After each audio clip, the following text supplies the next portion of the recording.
बिस्मिल्लाहिर्रहमानिर्रहीम, अस्सलाम वालेकुम। बचपन में सुना था, सिखाया भी गया कि एक झूठ छुपाने के लिए 100 झूठ बोलने पड़ते हैं। लेकिन हमारे साहिब इख्तिदार लोगों का कारोबार ही झूठ पर चलता है। झूठ जितना मर्जी छुपाने की कोशिश की जाए, सच सामने आकर रहता है और झूठ को शिकस्त होती ही होती है। अब आप देखिए कि गवाहियां अब भी आ रही हैं, मुसलसल आ रही हैं, सबूतों के साथ आ रही हैं। 8 फरवरी इलेक्शन में धांधली के 64 नए जराये का इस्तेमाल हुआ, नई वारदातें डाली गई 64, फिर भी नहीं छुप रही। कुछ हलकों में वोटर टर्नआउट 100% से भी ज्यादा, यानी इतने वोटर ही नहीं है जितना टर्नआउट दिखा दिया गया। 100 रजिस्टर्ड वोटर हैं, उससे भी ज्यादा वोट डाल गए हैं, अंदाजा लगाइए। पंजाब और कराची में रुझान ज्यादा पाया गया, वारदाती ज्यादा यहां डाली गई है, वहां एमक्यूएम को ऊपर लाने के लिए, यहां पंजाब में नून लीग को ऊपर लाने के लिए। इलेक्शन कमीशन सितंबर 2024 तक वेबसाइट पर नताइज के फॉर्म तब्दील करता रहा। अंदाजा लगाइए, यह सिलसिला रुका नहीं, सितंबर 2024 तक चलता रहा। तकरीबन जब 1 साल होने वाला था, तब तक नताइज तब्दील होते रहे इलेक्शन कमीशन की वेबसाइट पर। पतन ने इंतखाबात पर रिपोर्ट जारी कर दी है। इलेक्शन कमीशन सितंबर 2024 तक अपनी वेबसाइट पर इंतखाबी नताइज के फॉर्म तब्दील करता रहा। पतन रिपोर्ट आप देखिए, अब ये शेयर हो रही है, चैनल्स पर शेयर हो रही है। इसके अलावा कुछ हलकों में यह टर्नआउट 100% से भी ज्यादा था, जो नामुमकिन है। भाई इतने वोटर ही नहीं है तो इतने वोट कास्ट कैसे हो गए? 100 तो बंदे हैं वहां पर, और समझे 150, 125 वोट डाल रहा है, ये देखिए आप। अच्छा, इसके अलावा मुतलका सूबाई हलकों के मुश्तरका पोलिंग स्टेशनों पर टर्नआउट औसतन 40% था। यह रुझान पंजाब और कराची में ज्यादा पाया जाता है। इंतखाबात में हेरा फेरी, जबर और धांधली के 64 नए जराये का इस्तेमाल किया गया। मुल्क में आमरीत मजीद जोर पकड़ रही है, पतन की रिपोर्ट है। और 8 फरवरी 2024 के आम इंतखाबात का 1 साल मुकम्मल होने पर गैर सरकारी तंजीम पतन ने यह रिपोर्ट जारी की है। आप अंदाजा लगाइए कि किस किस तरह से लोगों का मैंडेट चोरी किया गया है, किस तरह अमानत में खयानत की गई है, किस तरह इसमें सारों ने अपना अपना हिस्सा डाला है। और इसलिए आज हम हालात देख रहे हैं कि निजाम जबर और तशद्दुद के तहत चलाने की कोशिश हो रही है, फिर भी चीजें नहीं चल रही। बहुत कहा जाता है मईशत ठीक हो गई, फलां हो गया। अभी मईशत का भी कच्चा चट्टा खोल देते हैं, और जो स्टॉक एक्सचेंज है उसके बारे में भी बहुत बड़ा इंकशाफ हुआ है, और वहां से कहानी कुछ और नजर आ रही है। तब्दीली की हवाएं क्या चल रही हैं, स्टॉक एक्सचेंज वाले अपने तौर पर बता रहे हैं कि क्या खेल खेला जा रहा है। ये देखिए आप, पीटीआई ने वीडियो शेयर की है। बदतरीन कैद के बाद भी कैदियों की वैन से कैदी नंबर 804 के नारे ही गूंज रहे हैं, यानी डंडे के जोर पर सोच बदलने की कोशिश बार बार नाकाम हो चुकी। बेहतरी इसी में है कि जुल्म करने वाले अपनी पॉलिसी तब्दील करें। और नारे आपने सुनने हैं तो सुनिए जरा।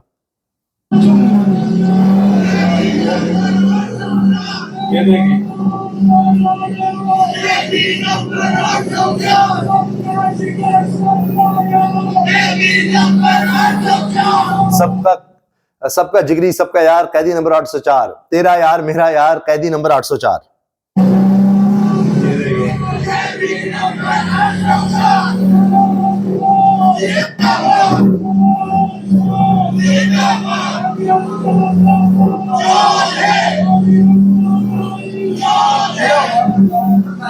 बीच में जो चोर चोर की आवाज भी आपको आ रही है, वो मरियम का पापा, मरियम का भाई, वो सब चीजें चल रही हैं जी। ये देखिए, अब साफी मैदान में है, और अगर साफी डटे रहे, यकीन जाने हुकूमत को पसपाई होगी ही होगी। ये तारीख भी गवाह है। अगर सब इकट्ठे होकर, सब आवाज उठाएं, सब साफी इकट्ठे हो जाएं, वर्किंग जर्नलिस्ट इकट्ठे हो जाएं, यकीन जाने कि हुकूमत को शिकस्त होगी। जिस तरह ये बुनियादी इंसानी हकूक की पामाली करते करते होता है ना, फिर दीदा दलेरी होती है, फिर वो एक डाका, दूसरा, तीसरा, आप डाका डालते चले जाते हैं, किसी एक के हुकूक कस्ब करेंगे, फिर आगे बढ़ेंगे। अब 26 में तरमीम लाया, कुछ नहीं हुआ, और बढ़ते हैं आगे।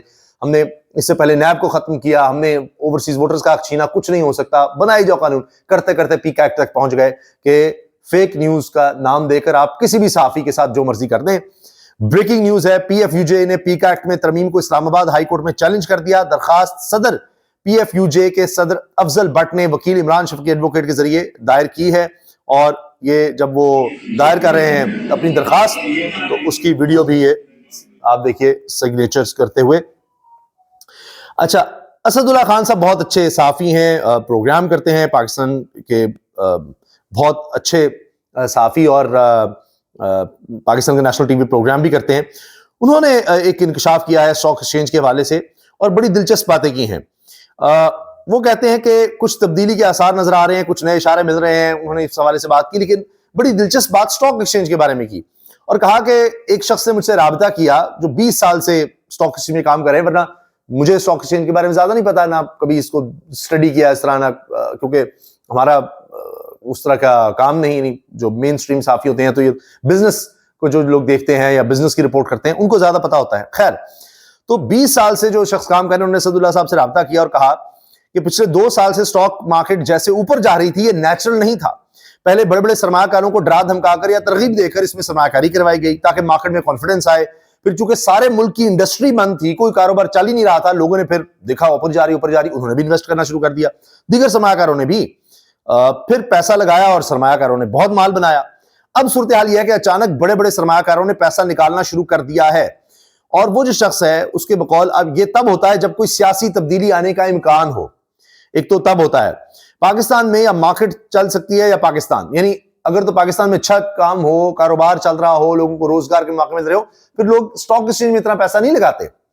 जो एक नॉर्मल तरीके से बढ़ रही थी स्टॉक एक्सचेंज, ठीक है, उनके शेयर्स हैं, वो चल रहा होता है। ये जो एकदम बूम आते आया, ये कि जी सारी इंडस्ट्री तो पाकिस्तान में बंद हो गई, अब भी बंद है, तो वहां पैसे लगाए गए, लेकिन इंडस्ट्री तो अब भी नहीं चल रही, तो पैसे क्यों लोग निकलवाने लग गए हैं। अब जिस तरह होता है ना, हर शख्स एक अपनी ऐनक के साथ चीजों को देख रहा होता है, तो जो मार्केट के लोग हैं वो इस तरह से देख रहे हैं इसको कि क्या कोई तब्दीली आने वाली है, और तो कुछ समझ नहीं आ रही। और आप ये देखिए ना, इमरान खान के दौर में तो जो टेक्सटाइल इंडस्ट्री थी वो रिकॉर्ड बना रही थी, कंस्ट्रक्शन इंडस्ट्री रिकॉर्ड बना रही थी, तो उस वक्त हालात और थे। अब ये हालात समझ से बाहर हैं, तो इसलिए वो कह रहे हैं कि क्या कोई बाकी तब्दीली आने वाली है। क्योंकि इन साहब ने, जिन्होंने असदुल्ला से राब्ता किया, वो इस चक्कर में किया था कि स्टॉक मार्केट जिस तरह से रिएक्ट कर रही है, जो कुछ होने लगा है, उससे लगता है कोई इमरान खान रिहा होने वाले हैं, क्या होने वाला है। तो इसलिए असदुल्ला से राब्ता किया कि अंदर की हमें बात बताएं। मैं 20 साल से काम कर रहा हूं, तो उन्होंने अपना तजर्बा, अपना तज्जिया, अपनी खबर, अपनी सोच असदुल्ला से शेयर की, जो उन्होंने बताई है। स्पीकर तरमीमी एक्ट 2025 का लदम करार देने की एक और दरखास्त वफाकी हुकूमत समेत दीगर को नोटिस जारी हो गए हैं। ये दरखास्तें आती चली जा रही हैं, वुकला भी मुतहरिक हो गए हैं। और पहले एतजाज हसन साहब ने कहा कि जी ये हो ही नहीं सकता कि लाहौर हाईकोर्ट से आप जज को ले जाएं, वो भी 15 नंबर पर बैठा हुआ है, उसको जाके आप इस्लामाबाद हाईकोर्ट में सीनियर जज लगा दें, और उसके बाद जी उसको चीफ जस्टिस भी आप लगा रहे हो। तो एतजाज साहब ने मोहम्मद वालिक साहब से बात करते हुए कहा ये हो ही नहीं सकता। जब हलफ लेते हैं तो उसमें उस प्रोविंस के हवाले से हलफ होता है, उस अदालत के हवाले से। खैर, यहाँ कौन सा आइन और कानून को फॉलो किया जा रहा है। मगर अब एतजाज साहब के साथ साथ अली अहमद कुर्द साहब की भी एंट्री हो गई है। और हम देखेंगे, लाजिम है हम देखेंगे। मुंह पर हाथ फेर कर कह रहे हैं ये कामयाब वुकला तहरीक चला चुके हैं एतजाज साहब और अली अहमद कुर्द, कह रहे हैं देखेंगे, हम देखेंगे, लाजिम है हम देखेंगे। कोई मर्द का बच्चा सुप्रीम कोर्ट में एलिवेट होके जाता है, और कोई मर्द का बच्चा जो want to murder, मर्द बहादुर, आइन को मानने वाले, पाकिस्तान के बुनियादी हकूक को सेफगार्ड करने वाले, जो 8 और 10 मेडल सुप्रीम कोर्ट के जज है, हम देखते हैं कि उनकी गिनती को कौन अंडू करता है। इन्हें कह रहे हैं कि 8-10 जो बाज़मीर बाकिरदार आइन के साथ खड़े हुए जजेस हैं, देखते हैं उनके खिलाफ कौन इस तरह से जाता है, उनके अहकाम कौन नहीं मानता, और किन लोगों को भर्ती किया जाता है सुप्रीम कोर्ट में, हाई कोर्ट में। देखते हैं हम, देखते हैं कौन मर्द का बच्चा है ना मैदान में। उसको में हम बलूचिस्तान में कहते हैं, बलूचिस्तान वाले हम कहते हैं ये गज, ये मैदान, तुम्हारे लिए भी ये मैदान है, हमारे लिए भी ये मैदान है। मत करो, मत करो। इसी कराची में मैंने उन जजेस का नाम लेकर कहा था, अब भी कह सकता हूं, छोटे छोटे लोग, मत करो। ओह, मत करो, वार्न कर रहे हैं तुम्हारे मुकाबले में सुप्रीम। अब ये बार बार वार्न कर रहे हैं। जो बलूचिस्तान में सूरत हाल बन रही है वो वहमो गुमान भी किसी के नहीं है, वो हालात बड़े अजीब हो रहे हैं। इनका ताल्लुक भी चूंकि बलूचिस्तान से है, वो वकला हो, सियासतदान हो, हालात उस तरफ जा रहे हैं कि उसके बाद ये ना हो कि इमरान खान को रिहा भी कर दिया जाए, फिर भी चीजें कंट्रोल ना हो रही हो। ये बात मैं आपसे अर्ज कर रहा हूं, नहीं तो मौलाना फजलुर रहमान साहब ने जो बातें की हैं वो भी सुन लीजिए, वो जो कह रहे हैं बहुत खौफनाक बातें वो कर रहे हैं। फिर इसके साथ साथ हम देख रहे हैं दहशतगर्दी फिर से बढ़ रही है, बहुत ज्यादा बढ़ रही है। और अगर हुकूमत समझ रही है कि जबर और तशद्दुद से सब चीजें हो सकती हैं, तो पिछले 3 साल बहुत होते हैं किसी को जज करने के लिए। 5 साल की तो टोटल मुद्दत मिलती है, इस सेटअप को तो 3 साल हो गए। अब आप सोचिए, तकरीबन 3 साल होने वाले हैं, 2 माह रह गए हैं बाकी। अप्रैल में आया था ये सेटअप, तो अप्रैल ही को 3 साल इनको मुकम्मल हो जाएंगे। तो क्या हासिल हुआ है, ये हालात बन गए हैं। 26वीं तरमीम वोट के लिए मुझे 75 करोड़ की पेशकश की गई। जुनैद अकबर ने यह दावा किया है, तहरीक इंसाफ के खैबर पख्तूनख्वा के सदर हैं। इमरान खान के खत का नतीजा क्या निकला? बैरिस्टर सैफ ने बताया कि जनाब नून लीग तो परेशान फिर रही है, बड़े बड़े साहिब इख्तिदार लोग बड़े परेशान फिर रहे हैं, इमरान खान ने क्या कर दिया। और ये भी जाहिर से खबरें हैं कि एक और खत आने वाला है, वो इससे भी बड़ा बॉम्बशेल साबित होगा। इमरान खान का एक और खत आ रहा है जी, इंतजार करें, हो सकता है वो इंटरनेशनली उसको देखा जाए, उस लेवल पर हो, देखते हैं क्या होता है। लेकिन तरीके इंसाफ के जरिए बता रहे हैं कि और खत इमरान खान साहब का आने वाला है। पीएफयूजे ने पीका तरमीमी एक्ट इस्लामाबाद हाईकोर्ट में चैलेंज कर दिया है। वुकला के हवाले से, और जो वुकला में से जो जजेस लगाए गए हैं उनके बारे में बाखबर लोग, साफी जिनका काम होता है खबर लेकर आना, वो क्या कह रहे हैं। महमूद यार नौजवान साफी बड़े अच्छे, ये कहते हैं जी लाहौर हाईकोर्ट के लिए नामजद होने वाले 9 जजेस जस्टिस सरदार अकबर डोगर फैसलाबाद से लीगी रुकन पंजाब असेंबली सरदार खान बहादुर डोगर के भाई आसमा जहांगीर ग्रुप, साबिक सदर Lahore high court bar, justice Khalid Ishaq, इनके वालिद Malik Ishaq Aulakh Noon league lawyers wing Gujranwala के सदर हैं। Justice Chaudhry Sultan Mahmood additional advocate general Punjab, justice Malik Waqar Haider Awan Asma Jahangir group ताल्लुक मुल्तान से, justice Javed Iqbal Wains deputy attorney general, justice Syed Ahsan Raza Kazmi, ये जो भी जज लगाए गए हैं आसमा जहांगीर ग्रुप, ये आजम नजीर तारर वजीर कानून का ग्रुप है। Justice Mohammad Jawad Zafar prosecutor general Punjab Farhad Shah के पार्टनर और करीबी समझे जाते हैं, ताल्लुक भावनगर से है। यानी जिनका ताल्लुक नून लीग से है वो उनके नाम आ रहे हैं। पीपल्स पार्टी के भी कुछ लोग आ गए हैं, सिंध में ज्यादा हैं। अच्छा, इसके साथ जनाब जस्टिस हसन नवाज मखदूम आजम नजीर तारर के चैम्बर के हैं। जस्टिस मलिक अवैस खालिद पीपल्स पार्टी के वजीर कानून खालिद रांझा के दामाद, और justice Mohammad Jawad Zafar prosecutor general Punjab Farhad Shah के पार्टनर करीबी साथी, जिनका मैंने पहले आपको अर्ज किया। अब इसी तरह अहमद बड़ाइद साफी हैं, कहते हैं कायदीन के वुकला चैम्बर पार्टनर्स दोस्तों को लाहौर हाईकोर्ट में जज मुकर्रर कर दिया गया। सिंध में मरीम नवाज खान, ये भी बहुत अच्छी कोर्ट रिपोर्टर हैं, इस्लामाबाद से ताल्लुक, लिखती हैं सिंध में पीपल्स पार्टी के बाद पंजाब में मुस्लिम लीग नून 26वीं तरमीम के तहत कायम जुडिशल कमीशन में भारी अक्सरियत ले गई। ऐसे हो रहा है जैसे इलेक्शन हो रहे हैं यहां पर, वहां तो इलेक्शन नहीं जीत सके, यहां पर उन्होंने अपने बंदे जरूर जजेस लगाए हैं। अब तक के मंजूर करदा नामों में खालिद इसहाक एडवोकेट जनरल पंजाब, यानी एडवोकेट जनरल पंजाब जो गवर्नमेंट लगाती है वही आगे आ गए। Hasan Nawaz Makhdoom additional attorney general, Sardar Akbar Ali साबिक सदर Lahore high court bar Azam Nazir Tarar group के हैं। Javed Iqbal Wains deputy attorney general, Ahsan Raza Kazmi deputy attorney general, Sultan Mahmood additional advocate general हैं। ये मरीम नवाज साहिबा ये बता रही हैं। अच्छा, और जुडिशल कमीशन ने इस्लामाबाद हाईकोर्ट में पेश होने वाले deputy attorney general Syed Ahsan Raza Kazmi को लाहौर हाईकोर्ट का एडिशनल जज तैनात करने की मंजूरी दे दी। यानी जो हुकूमत को रिप्रेजेंट कर रहे थे उन्हीं को जज लगा दिया है। और Syed Ahsan Raza Kazmi deputy attorney general रहे और इस्लामाबाद हाईकोर्ट के चीफ जस्टिस आमिर फारूक की अदालत में बतौर डिप्टी अटॉर्नी जनरल 1.5 साल से पेश होते रहे हैं।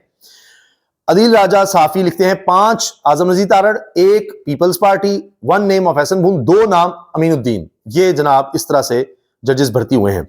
जिस किस्म के जज लाहौर हाईकोर्ट में आए हैं ये जुल्फिकार भुट्टो को एक बार फिर फांसी देने की अहलियत रखते हैं। ये मोहम्मद वैर साफी लिखते हैं, यानी ऐसे जज लगाए गए हैं कि जिसको मर्जी फांसी लगवा दें, कहें तो जुल्फिकार भुट्टो को दोबारा फांसी दे दें, कोई मसला नहीं। ये बातें बाखबर लोग कर रहे हैं, आप अंदाजा लगाइए, ये चर्चा हो रहा है। अब आप मुझे बताएं, जरा सोचिए और इस पर गौर कीजिएगा, जो मैं चीज बड़ी आजी से आपसे अर्ज करने लगा हूं कि एस्टैब्लिशमेंट क्या सोचेगी। उधर सिंध में पीपल्स पार्टी ने, इसमें बैरिस्टर सलाउद्दीन हैं, वो एक दौर में बड़ी हिमायत करते रहे काजी फाइज ईसा की। बहरहाल ये लोग वुकला साफी जो कह रहे हैं कि वहां पर पीपल्स पार्टी के आ गए जियाले कहें जो जज लगाए, यहां पर नून लीग के आ गए, उनके ग्रुप के लोग आ गए, तो अब क्या इंसाफ होगा। हुकूमत भी वहां, हर एक ने अपना अपना कब्जा जमा लिया है, अपनी स्टैब्लिशमेंट बनाने की कोशिश कर ली है। तो जो पाकिस्तान की स्टैब्लिशमेंट है क्या सोचेगी। ठीक है, गिव एंड टेक हो रहा है, वो देख रहे हैं अच्छा इमरान खान से जनाब वो एक लड़ाई चल रही है, दुश्मनी चल रही है, उसमें अपने काम निकालो, अपने लोग डालते डालते डालते तो बिल्कुल इदारा तबाह हो जाएगा। सदीक जान ने कहा कि पहले आमरीत आती थी तो चलो कुछ उनको कानून का पता होता था, जमीर की बात छोड़ दें कि वो कहते थे अच्छा जी ओ चलो आइन मुअत्तल है, खैर है, हम तो लग जाए, कंपिटेंट लोग होते थे। अब तो वो भी नहीं है, अब सिर्फ ये कि इमरान खान के खिलाफ फैसले देंगे, हमारे बंदे हैं, ये है वो है, उस लगाया जा रहा है। इससे सोचिए इदारे का क्या हाल हो जाएगा, कितनी बर्बादी हो जाएगी। वो जावेद चौधरी साहब ने कहा ना कि अब आप समझ रहे हैं कि आपके हक में फैसले दे देंगे, मैनेज कर लेंगे, इमरान खान को थोड़ा सा और अंदर रख लेंगे, तो उसके बाद फिर क्या होगा। ये लोग किसी के भी साथ चल पड़ेंगे, फिर क्या होगा। इस तरह पहले भी इन्होंने बड़ा ये किया है कि अपने लोग लगाने की कोशिश की इदारों में, और कुछ अरसा तो काम चलता है, उसके बाद उतना ही धड़न तख्ता होता है। तो ये भी सोचने की बात है कि एस्टैब्लिशमेंट अब क्या सोच रही होगी कि ये क्या हो गया है, ये सारा खाता तो हमारे अंदर गिरेगा कि भाई कैसे कैसे लोग लगा दिए गए हैं, मुल्क नीचे जा रहा है, निजाम इंसाफ नीचे जा रहा है, तबाही बर्बादी, और पूरी दुनिया इसको देख रही होगी, और इंस्टीट्यूशनली बिल्कुल तबाह हो गया। और ये नहीं होता कि आप समझे कि हमारे लोग आ गए हैं तो जनाब बड़ा अच्छा चल जाएगा।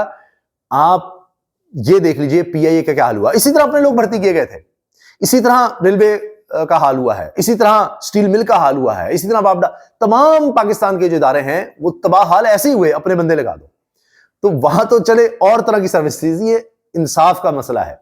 तो ये जब असरात आएंगे और ज्यादा देर नहीं लगेगी तो स्टैब्लिशमेंट भी पाकिस्तान की सर पकड़ कर बैठ जाएगी और अभी से पकड़ कर बैठी होगी, ये क्या हो गया है, किस तरह इसको करें, क्या मैनेज करें। अभी आप देखिएगा फिर किस तरह की आवाजें आपको उठती नजर आएंगी।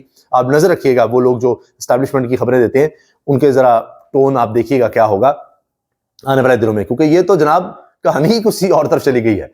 और ये तो स्टैब्लिशमेंट ने भी नहीं सोचा होगा, मजबूरन वो कर रहे हैं कि अच्छा ये अब हमने इतने काम कराए इनसे, तो अब ये भी वो करेंगे कि जी देखिए जी हमने 26वीं तरमीम कर दी, फलां कर दी, फलां कर दी, अब इतने मजे तो मिले दे, अपने बंदे तो लाने दे। लेकिन इसके साथ आने वाले दिनों में बड़े हौलनाक, बड़े खौफनाक सामने आने वाले हैं। अल्लाह हाफिज।